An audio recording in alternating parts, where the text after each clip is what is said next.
आज होती दिवाळी आणि म्हणून अंगणामध्ये सगळ्यात आधी एक सुंदरशी रांगोळी काढून घेतली.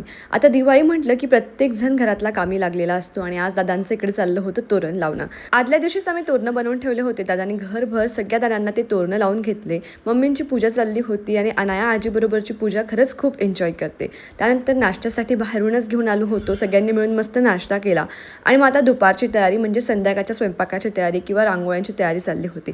थोडासा स्वयंपाक मी आवरला, त्यानंतर बाकी गोष्टी भावना करणार होती. तेवढ्या वेळात म्हटलं रांगोळी वगैरे काढून घेऊ. तर बाहेर आली आणि सगळीकडे छोट्या मोठ्या ज्या काही रांगोळ्या काढायच्या होत्या त्या सगळ्या रांगोळ्या काढून घेतल्या. पूजेचा मुहूर्त खूप लवकरचा होता, त्याच्यामुळे आम्ही पटापट सगळ्या गोष्टी आवरल्या होत्या. घरात तिघी जणी होतो त्यामुळे कामही पटापट आवरली. संध्याकाळी मस्त असं छान सगळे रेडी झालो. सगळीकडे छान असे दिवे लावून घेतले. रांगोळी खूप सुंदर वाटत होती. सिंपल आहे पण दिसायला खरंच खूप सुंदर दिसत होती आणि ही फुलांची रांगोळी काढायला ना वेळ पण फार लागत नाही. ही भावनाची पहिलीच दिवाळी होती त्यामुळे सगळ्यांनी मिळून मस्त फोटोज वगैरे सुद्धा क्लिक केले. त्यानंतर आता पूजेची वेळ आली होती. पहिले तर सगळ्यांनी पूजा करून घेतली, मग त्यानंतर आरतीची वेळ आली. पूजा ही सुंदरशी मम्मींनी मांडली होती. पूजा कशी वाटते किंवा देवीची मूर्ती तुम्हाला आवडली की नाही हे कमेंटमध्ये नक्की सांगा.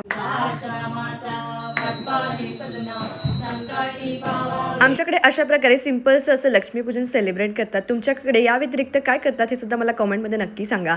आणि सगळ्यांचा जय जय बाप्पा केला, त्यानंतर थोडेसे फुलझडी लावली आणि सोबतच संपवला आजचा दिवस. भेटूया पुढच्या ब्लॉगमध्ये. तोपर्यंत बाय बाय.